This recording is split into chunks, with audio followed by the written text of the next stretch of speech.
everyone, and welcome to another episode of the Dr. Music Podcast, where I have, as you probably know, a return guest for many, many times, many years now, Mr. David Ellefson, former bassist of thrash metal giants Megadeth, of course, for 30 years or more, nominated for 10 Grammys with a win. Sold more than 35 million records. He has his own publishing company with Ellefson Books. He has his own production company with Ellefson Films. He's a master roaster of sort with a coffee company of Ellefson Coffee Company, of course. Had his own record label with EMP. We're going to ask about that, see how that's going, if that's still in progress.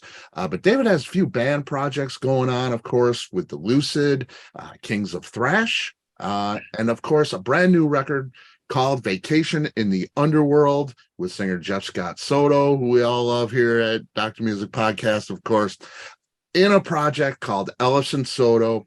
It came out on October 7th, and it is an amazing record. David, it's great to have you, man. Thank you. I was listening to that going, I did all that. It is, man. It is. Keep moving, right? Yeah. No, thank you, Scott. It's good to be back, and thanks for celebrating the new album, man. It's one that I'm super proud of. I was super excited for it to finally come out, and it's nice that it came out and people are still talking about it, still buying it, still listening to it, and it's continuing to kind of grow some legs of its own and have its own little space in life, which is a good thing. It is, man, and it deserves that, and it's something you definitely should be proud of. This is an incredible record, and we all know when Jeff touches something, it's gold. He has that Midas touch. The guy is. He does. He's just great. Great. Yeah, he does. But this band that you put together, Andy Martingelli, of course, incredible guitar player. Paolo Caridi on drums, crazy stuff. I've seen football teams and things like that, and super groups, of course, get together. But if you don't have the songwriting, it's just a bunch of great players making noise. It's not always great. So you guys have put together great songs here, and they really work together, and it flows like an album, an old classic album. How did you write it? How did you get it together? Because we're in the era of, you send me a track, I'll send you a track, it's hard to gel that way sometimes, but this sounds really a solid, almost old school where you're in the same room. And how was this written exactly? Well, first of all, I agree on everything you just said. And you're right. It's always better to be in the room, I think. Yet in this day of digital recording and passing files around, we're kind of all forced to do it once the pandemic hit. So, in 2020, Andy and I were working together on some Ellison solo band stuff. And that led into 2021 to start working on this record that became Ellefson-Soto. And, Andy actually encouraged me. He said, dude, call your friend Jeff to sing on some songs. Let's give him a try. I think he's going to sound great. Jeff is an icon in the European power metal world just from his work he did with Yngwie so many years back. That's forever emboldened him into that sort of, he's the patriarch of that vocal style. He's the guy, right? Yep. So that made sense. So that's where it started. And Andy and I had probably sketched out, I'm sitting here looking at the album, if you know why I'm looking off camera. I think we probably sketched out at probably half of the record musically we had written together. And once you get the voice on it, let's face it, once the singer starts singing, that's what people zone in on, and the music kind of fades back. So that was key. And of course, Jeff nailed it. But at that point, the three of us began composing together, and which is what we wanted. We wanted this to be a group collaboration.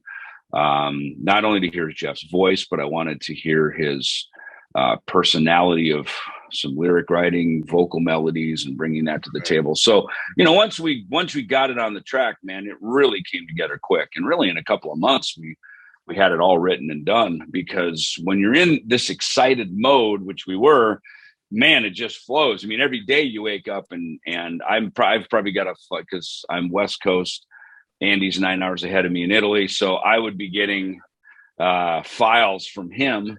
When I wake up, he's got something done. So I work on that. And then while he's sleeping, me and Jeff are over here working on stuff, sending it to him. And so we were just like this kind of global music factory that was really, really good, And the time difference almost it works to your advantage. It's better. Yeah, it was almost better, because then you could get fresh ears on it too. And like a song like The Reason, which Andy wrote, the music, even some of the vocal melodies, really, that's kind of his song in a way. Then Jeff, of course, co-wrote lyrics on it and, finished up the melody work.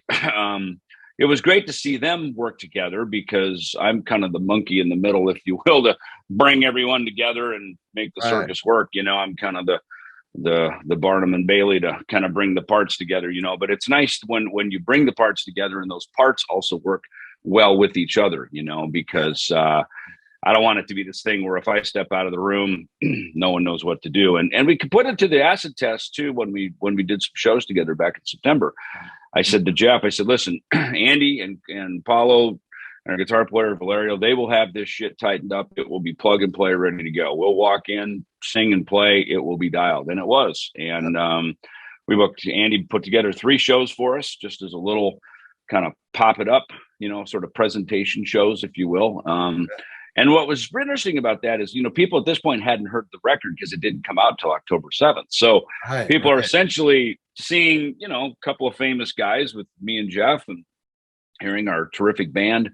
It sounded well, but they're hearing songs they haven't heard before, which can be very like either, oh shit, I'm going to take a piss and get a beer, or wow, this is really good, I'm going to stay. And I think the best compliment we got was from the Rome promoter, where he said, and by this time that was our 3rd of 3 shows. And he goes, not only was this a great band, but it was an entertaining, fun night out. And, I give a lot of that to Jeff as our frontman, to come up and not just sing great, but own the audience, front it, make them feel comfortable, and just really front the band. And that's a magical component that I wasn't even really thinking that much about it. And when it happened, it was like, wow, this is really cool.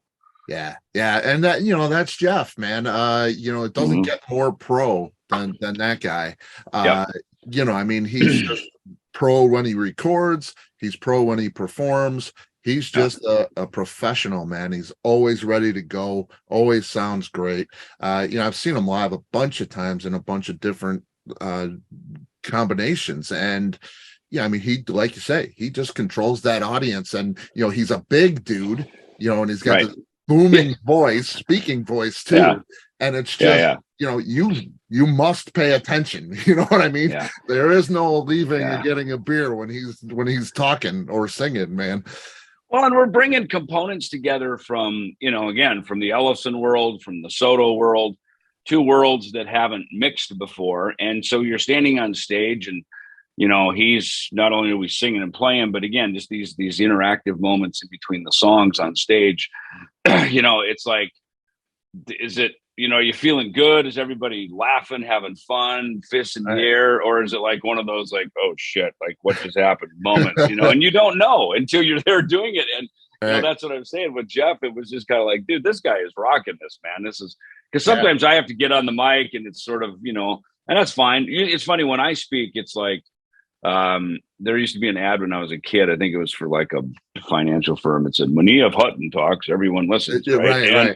And when I talk, I have more of this narrative speaking voice. So it sounds more like a lecture, which is, but when Jeff talks, it's like, hey, fist in the air, let's rock. And everybody's excited, so it's, when I go to a concert, I'd rather have that, Yeah, Great to have him he rocking he's, it, you know. he is the man for sure. Yeah. And it's great to see you guys together, man.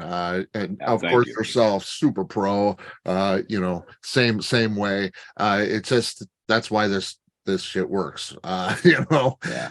Um, you guys did Swords and Tequila together, Right. a couple years ago. And a lot of that was a catalyst for this, correct? I thought this might have been a Yeah. covers album. No, we were actually working on that. Was one of the songs I guess it was kind of early on, and maybe the first batch of 4 or 5 tunes we were doing. I just had this idea, hey, let's, I love Swords of Tequila. I love Riot. Oh yeah. That's one of these kind of new wave of British heavy metal era bands. They're from New York, of course, but they were kind of one of the American representations of that era when it was Scorpions, Def Leppard, Diamond Head, Motorhead, that era. And so I just thought, we'd probably sound pretty good doing this. So we did. I mean, it's one of those, you do it in an afternoon, comes together. It's just awesome. Shoot your iPhone. Again, this is still pandemic time, so it's your iPhone Foursquare kind of video. Right. Called our friend Rick Hughes from the band Sword up in Canada, who's been a dear friend. I'm a huge fan of his and Sword and everything. So that worked really well. And and like Jeff and I talked, it was kind of a way to tip our hand that we're doing something together, and if people dig it, which we kind of figured they would, stay tuned. There's more coming. So that's and it's here. There's it. It's here. It's awesome too. Now you released this through Rat Pack. Right.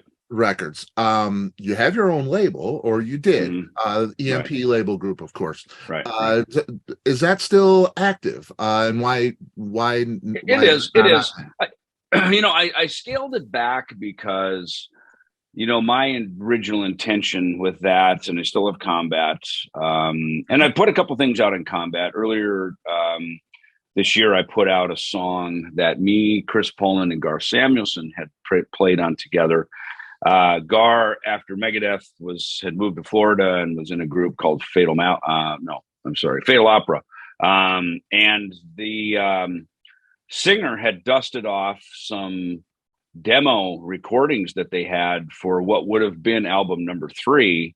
And then Gar had passed, so the record never came out. So he dusted them off, cleaned them up, and this song called The Raven, Chris and I had played on together.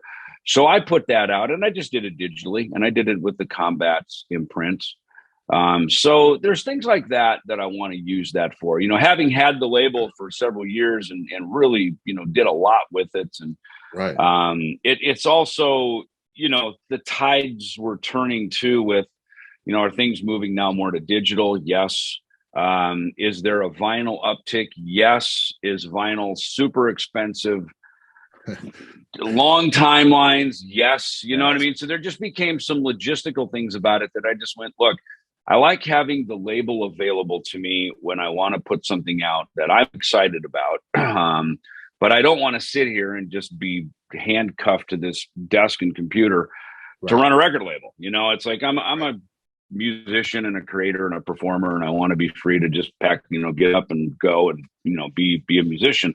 So for me, I've just kind of recalibrated it after we had these big years. And I think we did a lot of good stuff and put a lot of cool records and helped a lot of people out with it. But yeah, now it's going to be more on a manageable, boutique, a much more better scalable size. Cool. What's the deal look like with Rat Pack? And did you just sign on for one album, or are we going to see you got more on the cutting room floor? What's the deal look like with I mean, every deal, even if you sign a multiple album deal, if the first one doesn't sell, you're not going to get a second one. Right.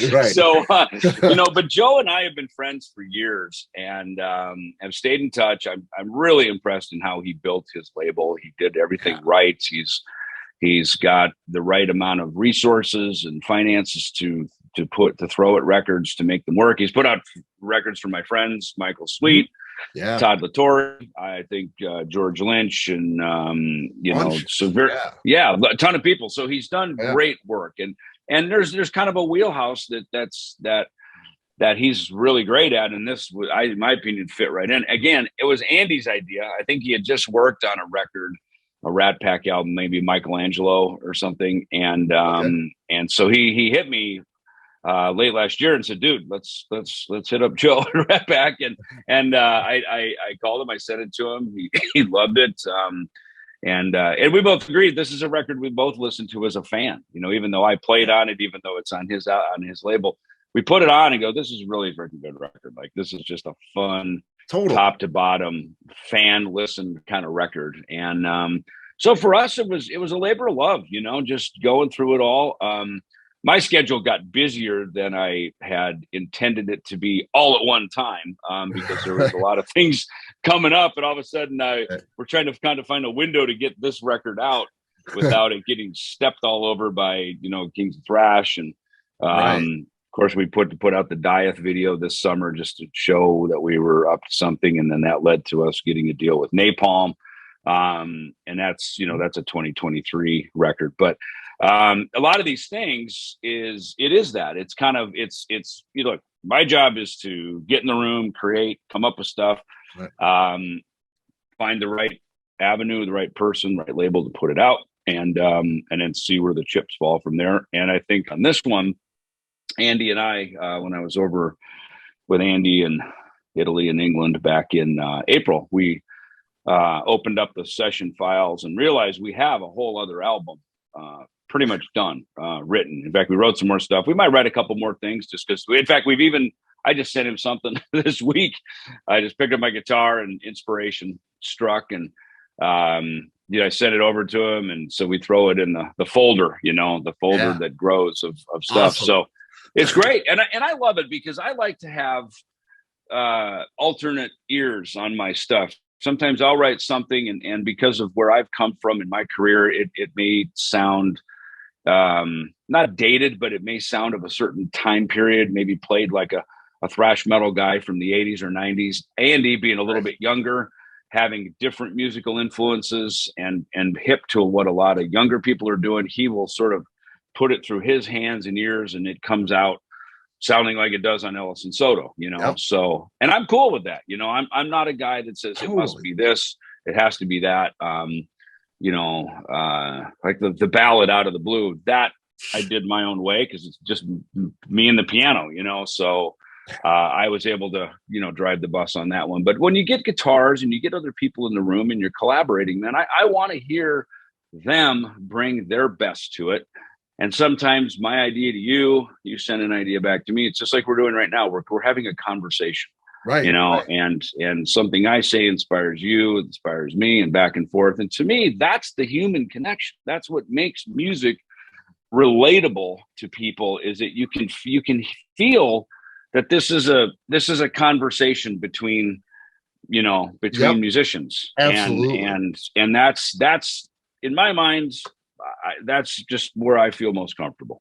Yeah, and that's a gel kind of thing. That's what I'm talking about. When you get guys in a room, if they don't like each other, or they're not on the same page, they're not, it's not going to be a conversation. It's not going to gel. Or it'll be an ugly conversation. Or it'll be an ugly conversation. Exactly. But I find it with interviews too. I get a guy like you, man. I could be here all day, and we're not. This isn't an interview; it's a conversation. Yeah. I'm not bullshit about music. Right.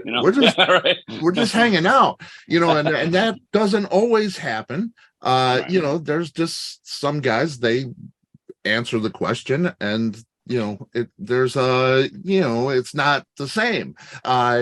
It's fine, but it's not a conversation as much. It's the same with music. Yeah, obviously. Right. You guys are just hanging out and having a great conversation on this record, man.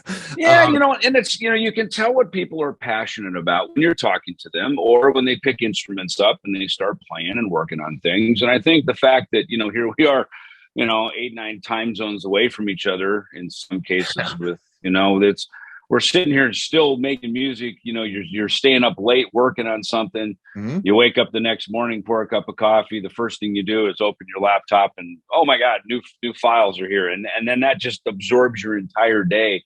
Yeah. And, that I think says a lot about, why you're in it. And just the drive and, I mean, honestly, I can't think of anything else to do, so I just do this. You know what I mean? And, including talk to you on a 10 a.m. on a Wednesday morning. Fuck it, let's talk to Scott today. Let's see what's going on. Very cool, man.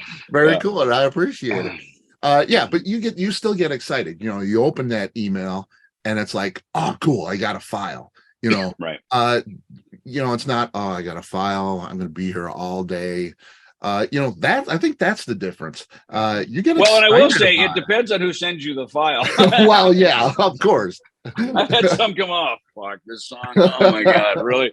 Again? Really? I thought we were done with this song, But no, you're right for the most part. And I got to say, at this point in my life today, all the people in my life are people I want to work with. I love working with. I can't wait to work with. Whether it's going to an autograph show, playing in a band, getting on stage, writing songs, mixing an album, whatever it is, man. I was on the phone with 3 people today and already writing riffs and collaborating things over to a singer, and you know what I mean? And it's kind of like I say, it's just sort of, that's the flow of your day. That's your little music factory. And I love my life, man. It's great today. It's better than it's ever been. Man, that is great to hear. That is awesome to hear. Did you ever think, I listened to this record and a tune like STN, it's kind of a straightforward, almost hardcore punk song. Totally. It's heavy for, I don't think of Jeff as a screamer kind of thing, no. Kind of like Michael Sweet. His voice is sweet. For him to give that guttural growling scream is a difficult thing. Jeff, not as much, but he's a tonal guy. He's got an incredible tone to his voice. He's not really this brutal screamer. But on this record, he does some of that quite a bit. He does. I'll say this, Scott. When we were in Italy driving around to these 3 shows we were doing, he goes, I'm known by rockers and some metalheads as being this metal singer, mostly from Yngwie more than anything. Right. But he goes, look, I'm more of a kind of grew up on like Motown and Sam Cooke and this, different stuff, even pop music and things like that. So I think, he even said, coming back into this record, this is kind of the first metal record he's done in a long, long time. Yeah. And I'm with you. I think there's some things in Jeff that came out of him that needed to come out. Maybe he wanted to come out. Maybe it was and I can't speak for him because he's not on the interview, but I agree. We're hearing some things from him on here that we've never heard, or certainly haven't heard in a long time. And it's refreshing. And it's like, yeah, our guy's back. Yeah. Totally. Metalheads are like, go to metalheads, you're a fan of a band and they write 3 shitty records. And then they finally write that killer record again. You're like, oh my God, they're back. Yeah. And we all go through these journeys. Right. And I think with Jeff, to hear him back doing metal, is great. And I would consider this record to be like a power metal record, probably more than anything. It's very much has a European stamp on it, and I credit that largely to Andy. I like working with people in different countries because they are rooted in different, a different life than I am as an American. So it's fun to hear that. Again, in my life growing up, probably the 70s and the 80s, I would say the majority, certainly of rock music, was probably coming from America. The stuff that we, and just most of it was. And of course, there's the new wave of British heavy metal, of course, that came over. So there's some exceptions to that. But, the 60s, it was the Beatles and the Stones and, we had Hendrix and these things. But, a lot of it was kind of, again, was this sort of British invasion. And then You know, the 80s was this new wave of British heavy metals kind of cycled around, but it's like for the most part, it seemed like we were exporting most of the music in rock and metal out to the world. And what I've seen in the last, 15, maybe even 20 years, but 15 years, a lot of great stuff. A lot of, especially this power metal genre is certainly rooted as a European thing. Great stuff coming out of South America. And so there's just, I like that there's things that come from other nationalities, and it doesn't have to be driven, just from an American radio, this sort of business concept as well. So, I like that. Yeah, and Jeff does that a lot. I know, with Frontiers and his solo records, Totally. his band members in those projects are, European of some sort. And it's, you hear those influences because it's different everywhere. And Jeff is definitely tuned up. I mean, his voice is spot on. I mean, he is just dialed. He sings every day. He's always working and recording and doing stuff. Hired singer, session work and stuff. So yeah, his same with Andy. I mean, Andy and Paulo, these guys, their chops are tightened up, and which is good because it drives me to keep me at the top of my game. Like there's no slacking, there's no resting on laurels of the past. It's like, hey man, everybody's got to really be on point here. And, so that I think, you definitely hear that on the album here. Oh yeah, it's firing on all cylinders, man. I mean, every position is just incredible. And let's talk a little bit about that too. I hear Rise to Win, and it has some strings on it, maybe a flute. Is that a flute? Yeah. There's a string part and a female vocal on The Day Before Tomorrow, and that's Jade Atro. And she's her and her husband are from a killer little power metal band called Frozen Crown out of northern Italy. So again, more Italians at the party, There you go. She's got a great voice, and her and her husband, they do the duet singing. It's a lot of male female stuff. So she's great. She just fell right in the pocket of this thing, so it's great. If it's worth the price of admission right there. Day Before Tomorrow is incredible. I mean, what a great tune, man. Thank you. The strings and the flute in Rise to Win. When you first start listening to this record, you don't expect those things. It's a metal record. It's strings and flute, it fits right in though. It fits perfectly. It's a great, when we were putting that together, I was hearing that. I was just going, as random as it is, and I played saxophone in orchestra bands, so I'm a woodwind player, I guess, to some degree, so I understand it. But I was hearing that, and I was more just hearing the pitch. What instrument would fit that pitch? How about we bring a flute in? Same with the string stuff.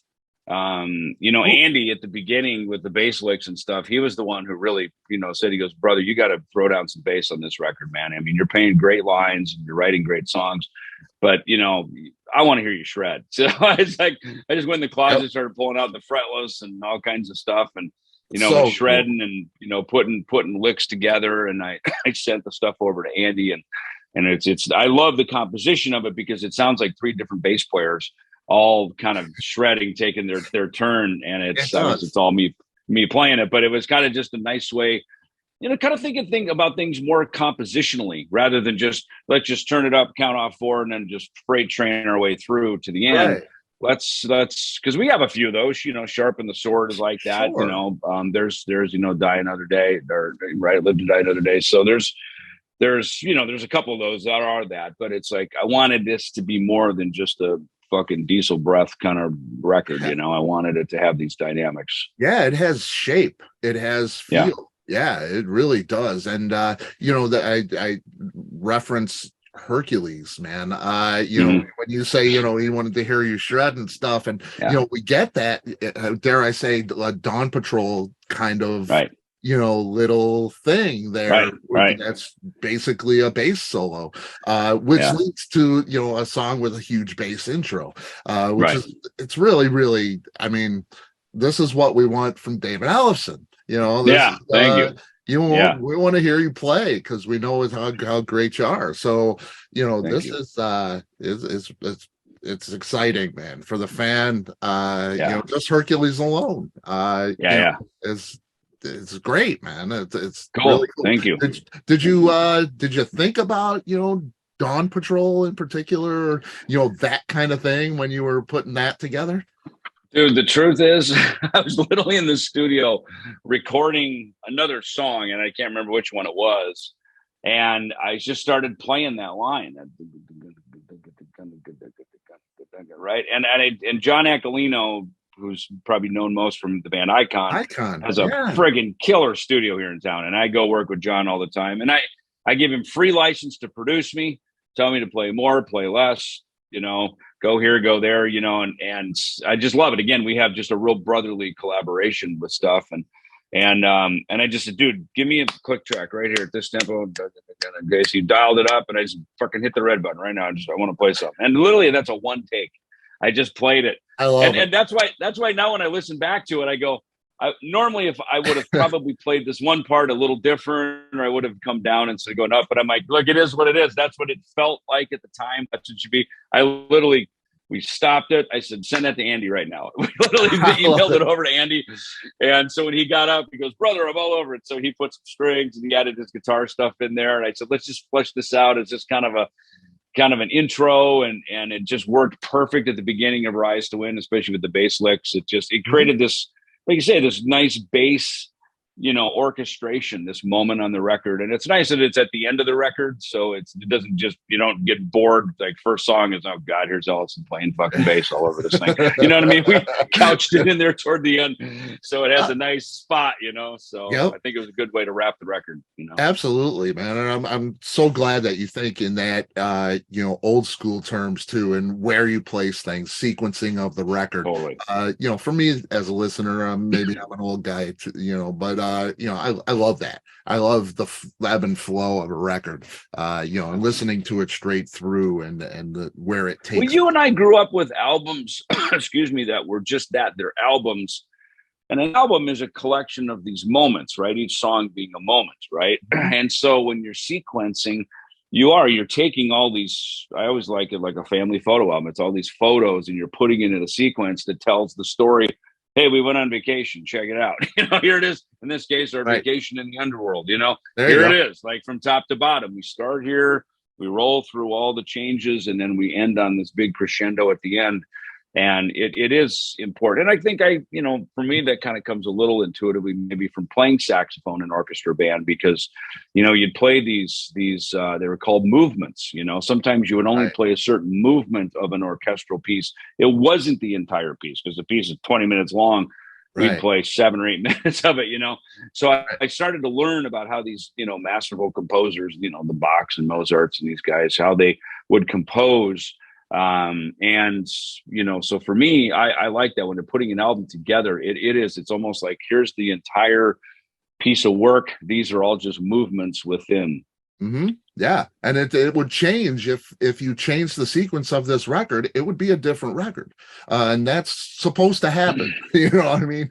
It's like when you watch a movie, and you hear the soundtrack and the score, it goes to accents, because people listen with their eyes, so sometimes the visual impact of the movie, for instance, has an effect, but that impact wouldn't be what it is unless it had that really cool music under it. So, when you don't have the visual component on a music album, you essentially are also trying to engage this sort of visualization. And, that's what lyrics are great for, obviously, is, storytelling. And you can sort of write this musical story as well as tell the lyrical story.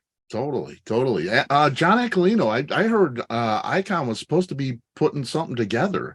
I've heard some of it. It's fucking great, man. It's so good. God, they are really John's doing a it. Total tone nerd too. So he was like, dude, check out these drums. I was like, whoa, check this out. And these guys, they deep dive because, they're experienced guys. They had these records on Capitol Records probably back about the time I was getting signed to Capitol back in the 80s. And yeah, Crime is one of my favorite records, man. Totally. Yeah. So That's they've been working on it. I'll ask him next time I see him. In fact, you've encouraged me to nudge him and go, dude, what's up with that record? You know, like, are you guys going to get this done or not? Yeah, man. Yeah. Have him get a hold of me. I love to talk to him too. And, you know, perfect. Okay. That first Icon record too, you know, but the second one, man, it's just so it's polished, maybe a little too polished for some people, but you know, I love that record, man. That's really, that'd be great. You mentioned Out of the Blue, piano ballad. Right. It's just beautiful piano. Jeff, of course, just killing the vocal on that thing. Totally different from the rest of the record. Did you have any hesitation in including it? You know, I did. I mean, I knew I wanted it on there, but it is that moment where you're like, okay, this is really taking a turn, you know. And look, on past records, past bands I've been in, that would have never made sense. This one, it did. You know, this was a moment where I even had another one. I have another song, and we decided between the two, Out of the Blue fit the best in the flow. It seemed to be great with Jeff's voice. It just worked, you know? Yep. So, you know, and I'm always, you know, the piano's next door in the other room there. So I'll sit down, quiet moment. I just put my hands on the keys and see what chord I hit. And, you know, it's kind of composed from there. Some days it happens, other days it doesn't. I walk away if it doesn't, you know, and I don't get frustrated like, not today. Well, let's go do something else. But, you know, it's fun to do that. We don't think of David Ellison as a piano player, but we might now. That's well, I grew. No, that was the very first instrument I started playing on. My mom and dad bought a Wurlitzer organ, and I learned. And you know what? The good thing about learning piano or any keyboard instrument is that you're learning treble and bass clef. You're learning, or as I've learned over the years, that even great piano players, they say, don't think of the piano as a melody instrument. Think of it as a rhythm instrument. So when you're playing, you know, kind of almost like playing bongos, but there's notes under it, right? So if you think of like an Elton John song, right? It's like he's hitting Congo drums, but there's like notes under it, right? And it lays out. So that changed my whole skew on it. And I still think probably more melodically than rhythmically, truth be told, myself. But because for me, excuse me, one of the things I like about it is that it just inspires lyrical and vocal opportunities, sometimes more than when I hit a guitar. You know, we tend to go to A, E, F sharp. We've kind of got our go-to, keys that we play in. You know, a piano, because you're seeing everything right out in front, and it's just sets of octaves. You know, you can. At least I do. I'll play things, and sometimes I can move bass notes under. You know, like you can kind of, you know, you as they call it, a pedal tone, where one kind of note sort of hangs, or a couple notes hang, and then you could move a bass note under it, or you can keep a bass note the same, and you can move the melody over top. So it's just a really, you know, more movement to it. It's a constructive way to move, you know, root notes and melody notes around, and sometimes that on the spot will inspire vocal melodies that I wouldn't come up with if I was just playing, you know, a bass or a guitar. Right. Yeah. And when I was getting my kid into guitar lessons, they told me, a lot of people told me, get them into piano first. You know, when you learn piano, you can kind of play. You kind of learned everything. Yeah. You kind of learned everything. Yeah, you really do. Yeah. So that's I agree. Get him into playing some piano. Even if he doesn't take that up as his first choice. Well, now he's again, look at me. 50-some years, literally 50 years later, I'm coming back to it, going, wow, I can appreciate it. I can appreciate it as much as I thought it was just kind of light, wimpy instrument as a young metalhead. Now I'm really appreciating it all these years later. Well, you got an Ellefson record. Somewhere back there is the word on the street here. Of course, Tom has mentioned it in interviews. Not working with him anymore. Are we going to see more Ellefson material? Well, it was interesting with Ellefson-Soto because essentially it was the Ellefson band And I was just considering, I knew I loved Jeff's voice. I asked him to sing on the song Writing on the Wall, which he did. He sent that back. I loved it. And I just went, you know what? I think now in this next chapter, I want to work with Jeff. And again, Andy, encouraged that as well. So that began this chapter to work on this. So as Andy and I have, again, like I say, pretty much the bulk of another record written. And not the melodies, lyrics, and vocal stuff. There's a little bit of that written, but it's just kind of sitting there because we don't want to fill that in. So that when we get together and get in the studio to cut the vocals and everything, that it's not boxed in. You know what I mean? So I just leave that open. So we're talking to Jeff about that. And look, I think a lot of this is, again, you do one. First of all, do we like it? 2, do you like it? Seems so. 3, we took it out on the stage. We all liked it, right? So that are kind of, to me, those are sort of the step-by-step processes of it. And I guess probably the 4th one is okay, do we have time to make it work to go do another one? And I think making the records is funny enough, making the records is the easiest part. Getting out on the road and doing all that, I mean, that's a whole other level of complexity, in this day and age. No doubt. So honestly, I don't even make these records now. Obviously, I want to get on stage and I want to play any song I'm a part of and I've written. Excuse me. But there's realities of that, especially when we all live in different zip codes and, country codes. But so yeah, the idea here is that, and that's why we actually called it Ellefson-Soto, because it was like, look, I've got the Ellison band, with Andy and Paulo. I've got, Jeff has Soto and Jeff Scott Soto. And, some people are like, oh, maybe we should come up with a band name and then you can have a t-shirt, a logo. And I was like, and you're building something all over from the beginning. You got to educate the public what the hell this is. I said, let's just fucking state the obvious. It's David Ellison. It's Jeff Scott Soto. It's just, there it is. You know what I mean? And then and I think we followed it up with a record that sounds like what those two guys would do. That's the other thing is, this isn't Baroque classical music. This isn't a hip hop record. This is just fucking two dudes that, make rock and metal records. And that's what this is. So I think, we were very honest and truthful in the whole narrative of the whole thing. So, so that's how this landed as Ellefson-Soto. So, moving forward, I honestly kind of just take things as they land in my front view window. You know what I mean? Right. If it's meant to go back and revisit some stuff, all right, cool. I'm open to it. If it's meant to now keep moving forward with Jeff, great, let's go. I mean, this seems to have worked. We still like each other after the project. How about that? Okay, we still get along. We still return each other's calls.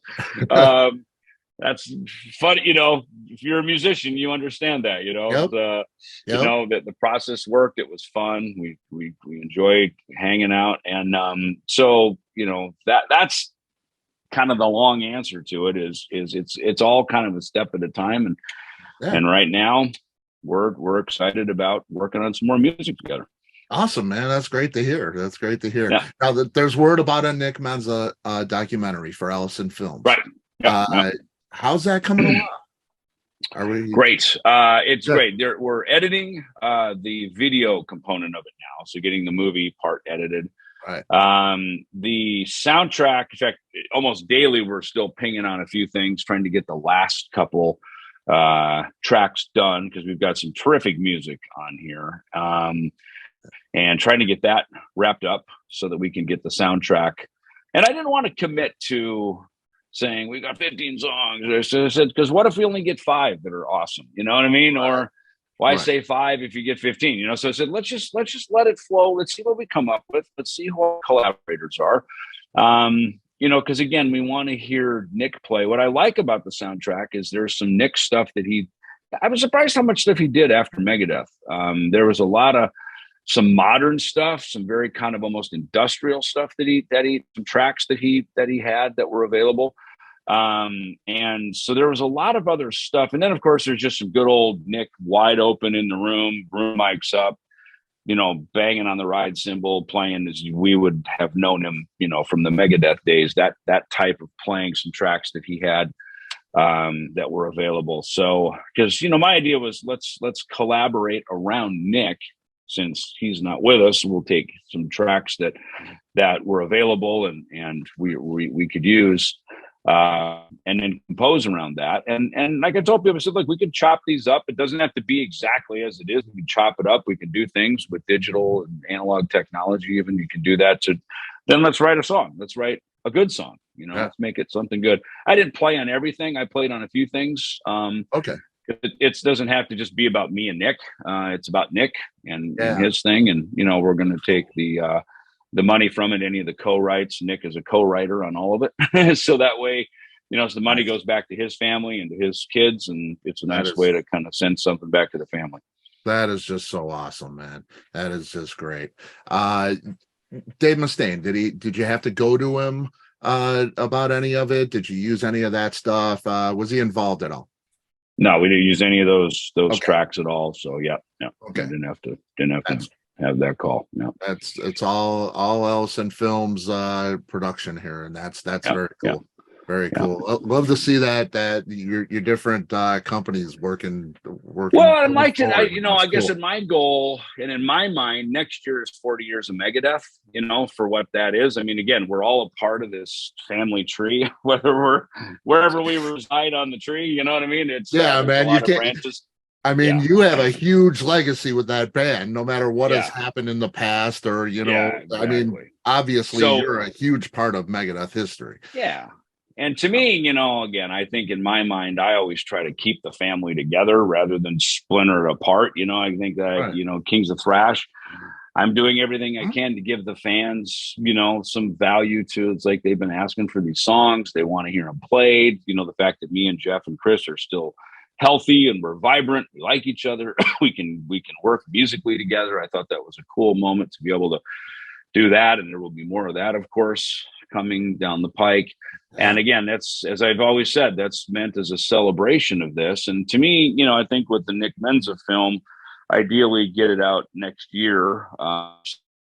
It's kind of funny that it kind of lands on the, in the 40 years of Megadeth thing. I mean, I'm going to celebrate it. I'm not even in the band, and I'm still celebrating the work that was done because, personalities aside and all that other crap, the truth of it is we created a legacy that's bigger than any one of us. It's going to live longer than any one of us or all of us. And, that's kind of, we're one of those bands. I mean, and how lucky are we? Totally. Something we created so many years ago. Because to me, a lot of the sweet spot was the 80s and it was the Nick Menza era. I mean, those kind of were really the two sweet spots. Maybe the third sweet spot was maybe Dystopia. And because, that was a great record that we made. It got the Grammy. That to be kind of the exclamation point at the end of the thing for me. A few trials and errors in between, as any great band would have if you're going to be a legacy career band. So there's a lot to celebrate, and that's my mindset about the whole thing. That's cool. Yeah, and I'm looking forward to an anniversary celebration on all counts. I mean, I still love the band. I still love your contribution and what you're doing, of course. It's music, man. You're putting great feel into the world and great sound into the world for people to enjoy. Well, the truth of it is, as a fan, Scott, not to cut you off, I just think about like Cheap Trick when Tom Peterson was out of the band, and there was another guy in the band, and to me it just wasn't Cheap Trick without Tom Peterson. Then he came back. Oh yeah, my guys, they're back. You know what I mean? Yeah. And now he's not in the band. Life has moved on, but it's for me, we all have our fans. The fans of the greater good are fans of the greater good as well as their individual people. The last thing they want to do is see them fighting with each other. It's like, these are my heroes, man. I don't want to see them fighting. You know what I mean? Right. It's like, I want to see them, it's like, hey, even if we're not playing in the band together for whatever reason, like these guys changed my life. I mean, these guys got me through high school. These guys got me through a freaking breakup of a whatever, these guys got me through the death of a family member. like, I want to hear these guys, if they can't say anything good about each other, then just shut the hell up. You know what I mean? Don't say anything, because, don't denounce my hero, because when you talk shit about another band member, you're talking shit about somebody is a fan of them. So just shut the fuck up, leave it alone. It is what it is, So we made some fucking killer music together. We traveled a lot of miles around the globe together. Let's remember that, and that's, I think, a big part of the Nick Menza thing. And that's why his legacy continues to grow over the years, even though he hasn't been with us for so long, is that people remember not only him as this giant personality, but they remember him in such a prolific, successful, commercially magnanimous, whatever the word would be, freaking era of the band. I mean, we did things that were almost impossible, and we pulled them off during the 90s. And Nick was a part of that. So why not celebrate his life? Yeah. I can't wait to see it, man. I really can't. I miss Nick. Didn't know him personally, of course, but I mean, just his personality, his playing. It's just it'll be great to learn more about him and see him again in his element. I'm excited for it, for sure. That's why the editing of the film is everything, because that really tells the story. And again, to have some music that these people of different generations, younger generations, coming together, to write and collaborate around Nick. And it's almost like, okay, what would this guy in this generation do if he were in the room with Nick? You know what I mean? Because we got to hear what those of us in the 90s did with Nick, but now to hear what would he have done, what would he have done now, if he were in the room, throwing down. So, and that's always a cool thought, with Hendrix, so monumental in the way he changed the way the guitarist played. What would he be doing now? You like to think about that, these great players like that, because they were so inventive and so creative in the way they played. I like to think about that with Nick. What would he be doing? Like you said, he went to a lot of different places with his music. And I can't wait to see it, for sure. The Lucid, are you still working on that? Is that on hold? Oh yeah. Drew and I talk pretty much every day. Yeah. In fact, we've got some new stuff coming down here shortly. Very cool. Some stuff that we've had, again, sitting in the can, been done for a while. Super excited about it. So awesome. Few more days. Oh, that's cool, man. It's within that time frame. Yeah. That is awesome, man. That is right here, right around the corner. Still Vinny in same lineup and all that. Yeah. Same lineup, and even a very cool guest that joined us on a couple of tracks that you'll be super stoked about. So someone way out of left field, you wouldn't guess it in a million years. Yeah, awesome. Just cool as hell. Yeah. So super. You're killing that band is like a band of misfits and freaks that don't belong in the same room, yet we get in the same room and it's pretty colorful. It is, man. It's cool. It's great. Super cool. It is. It's really cool. And I can't really put my finger on it. It's it doesn't sound like Megadeth. It doesn't sound like the Ellefson-Soto stuff. It doesn't sound like the Ellefson solo stuff. It's its own thing, and that's what's great. It's pretty hard to come up with that too. It's you hear a lot of records, obviously. So it's very hard to come up with something, and we didn't try.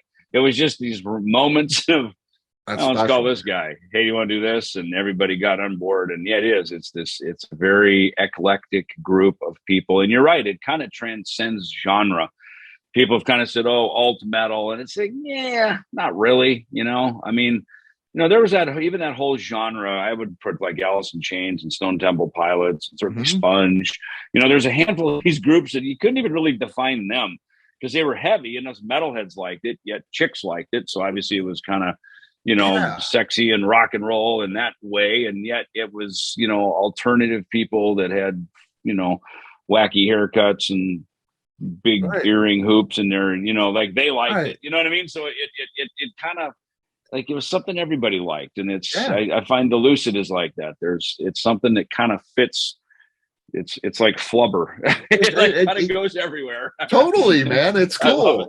It's cool. I like that, man. I really like it. Some people aren't going to appreciate it, of course, but other, I mean, there's a few people in each place that are going to appreciate it. It's really cool. I was shocked when I heard it. I was like, well, this is really different. I really like it, man. It's cool. I listen. I'm in the band, and I'm part of the songs. And when I listen to it, sometimes I go, God, what is this again? And then I hear it, and I immediately just needle drop. I'll hear the beginning of Hair, or anything, even Masquerade Out of Ballad. I was like, God, this is really cool, man. I'm glad I said yes to this one. This was just an eclectic, trippy, cool one to be a part of. It is. It's got to be great because it's different. Yeah, it's cool. You did a couple songs on the Ministry album. Oral Hygiene. Fucking bucket list for me, man. Working with Al. I'm such a huge Ministry fan. Yeah. Al always makes really cool records. This is one of his great ones, I think. I think this measures up to like The Mind Is a Terrible Thing to Taste. Yeah. That's the one that got me into it. And then I also liked Lard. I loved Lard. Out of all the other kind of revolting cocksuit and things, I think Lard with Jello, Biafra, that was the other Al band that I really liked. But it was great. During 2020, we did the Ellison No Cover record. Got Al involved to sing on Auf Wiedersehen with us. He's from Chicago, so he's good friends with the Cheap Trick guys. Right. So they were very excited about it. Robin and Rick were super stoked that we did it. And then it was kind of, well, I'll throw you one, you throw me one. I said, dude, whatever you want from me, I'll pack my bass and drive right over to your house, whatever you need. So I almost played bass with them back in 2000. It was like 7 or 8 or something in there. I actually went out and I actually called Jimmy DeGrasso. I said, well, if I'm going in, let me bring my buddy because they needed a drummer and bass player. So we actually went and hung at Al's house over in El Paso for a few days. Cool. And just hung out. And Tommy Victor was in the band at that time. Yeah. And the thing is, I had this gig at PD that I was doing, and it was a good gig, and I really liked it. And I was pretty busy with it. And there was just part of me was like, I just don't feel comfortable pulling away from that too long to just sort of go on a world tour. But that's how Al and I became friends, and just, hanging out in his house, sleeping at the house for a couple of days and going in and listening to music. Fucking Al, dude, when he listens to music, it is like 747 jet engine volume. You're like, check this out. It's like, bam, man. It's like the Maxwell commercial that blows your hair back. Right. Everything is fucking warp volume. And then he'll sit there with his wine and go, just kind of bopping and like, it's just so cool. I love the guy, man. Yeah. He's been a great friend to me, and been very supportive to me with everything.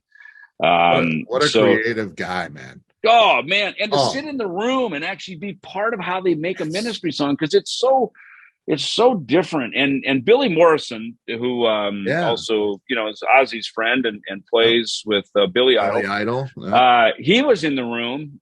He was there, which I was super stoked. I'd met Billy on the Megadeth Ozzy or the Megadeth Sabbath tour that we did in South America. That was when I got to know Billy, and he's in the Cults and had the Billy Idol gig, and now I've seen him play with Billy Idol here these last couple of months. Super good. In fact, how good is that Billy Idol EP? That first single, that Cage, fucking awesome. Oh, really? Super I haven't good. Heard it. Yeah, dude, it's great, huh? So good. Anyway. He's another guy. I digress. But to sit with Billy, I'd never played music with Billy. So then to sit in the room, dude, he is a fucking great guitar player, man. Yeah. He can write. He's really cool. He's really brilliant guy, man. Yeah, he integrated well with Al. Like he's very much a guy who you walk in and he was very much in control. He's the guy. Al was totally chill. He kind of kicked back in the corner, listen to stuff. He had his Pro Tool guy over there just capturing everything. I was writing basically the bass riff for that song I wrote, and Al really liked it. So that kind of became the bed track of the tune. Then Al added his lyrics and added all the stuff and all of his cool extra bits on it.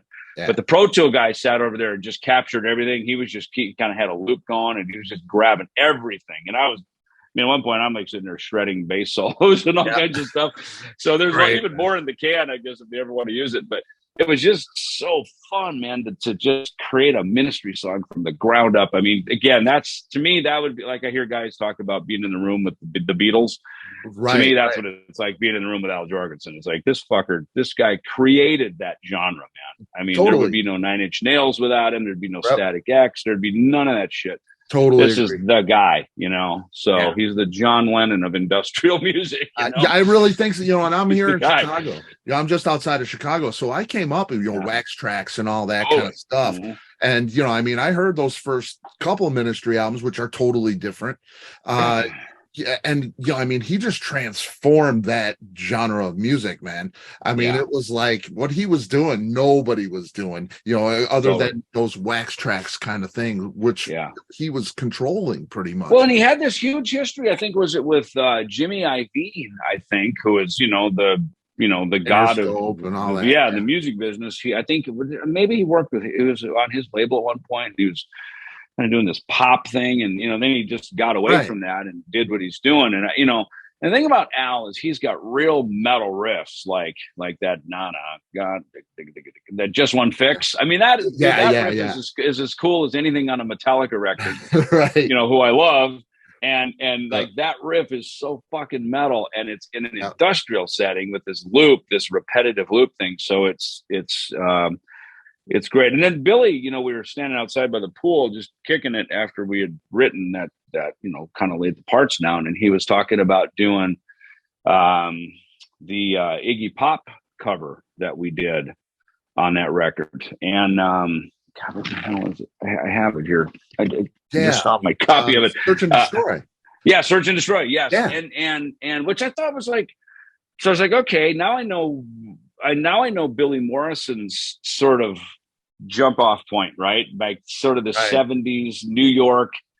I used to get Rock Scene magazine, and it would always have stuff from Max's Kansas City and some CBGB stuff. But it's always like the Dead Boys and Patti Smith and that underground scene. Yeah, Blondie and Ramones, the early stuff there was this New York scene. And so I was like, this is, and Billy's British, so he gets that. He's comes again from kind of another world. And he goes, let's slow it down to a halftime thing, so it's not just a recut of the record, because it's kind of this up tempo, punky thrashy thing. So we slowed it way down, and had this nice electronic bass thing. Then I played bass along to it as well. And so it's just so cool, man. So as working with Al, working with Billy, man, I really, really came to appreciate Billy's creativity and his whole scope of music. And Al's a little bit older, so Al got it. I think those two guys might be a couple years older than me, so they vibed well on musical history.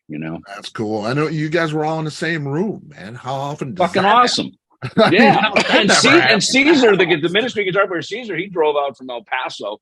Literally walked in the room. I mean, we got over there around 2-3 o'clock. He literally just drove in, walks in, plugs in his guitar, and he's great. I mean, that guy can play anything, And so between me and Billy and Caesar and the Pro Tool guy and Al over there giving us the nod of approval, just, dude, it was fucking a moment of life, man. I'll never forget it. It was just so freaking cool. That's cool, man. That's cool. And I love that you get excited about that shit still, and that's like I say, man. Totally. Yeah, man, that's what it's all about, for sure. Yeah. Anything else you've worked on? Anything we can look forward to? Like the Ministry stuff. Sessions. Well, no, I don't think so. I mean, right now I'm just working on. We're mixing some Kings of Thrash stuff. We've got new songs with that we're going to be working on now in the new year. Got the Dieth record, on Napalm. That's been a good deep dive, because we were in Germany for a couple of weeks, south of Frankfurt, a little town called Seeheim, up where Christian Cole's studio is. Working with him is great. I mean, these guys are way deep into death metal and this extreme freaking drumming style and stuff like that I've been around. And so that was, again, total shift of mindset going into that. So, but it's pretty cool. So, and I'm doing some singing on that record, which is really cool. So so my style, my clean vocal against Guilherme's death metal vocal style is super hip. Very cool. Yeah, so it's nice to be collaborating on stuff. And, you know, again, just new guys, new country, new sound, new genre, new music. It keeps it fresh, man. Totally. Just fucking open it all up. And this, what do we got here? All right, we got, oh, wow, you can sing. Okay, we'll use that. You know, oh, wow, you can do this. We'll do that. You know, and Christian was great with producing some great stuff that he brought to the table. You know, just again, outside ear, because we'd had about half the record already done. And so he came in on the last half of it, which helped get the whole thing to be a workable component, you know. So, but anyway, more on that as we head into the new year and that gets ready to come out. So we're just finishing that up. That's awesome, man. Looking so forward to all this stuff for sure. Yeah, man. It's great, man. Dave, I'm gonna respect your time and let you go. Always great, man. Please, let's do it again. Whenever you got something going on, don't hesitate, man. You're always, and it's hanging out. You know, I do interviews all day long. It's nice to hang out once in a while. We talk so long, even your dog got. She's like, all right, these guys. Even the dog's like, oh, I got to go get something to eat. All right, Scott. Thanks for the hang, man. Appreciate it. All right, man. It's always great, Dave. Talk to you soon, man. Thanks. Bye. Bye.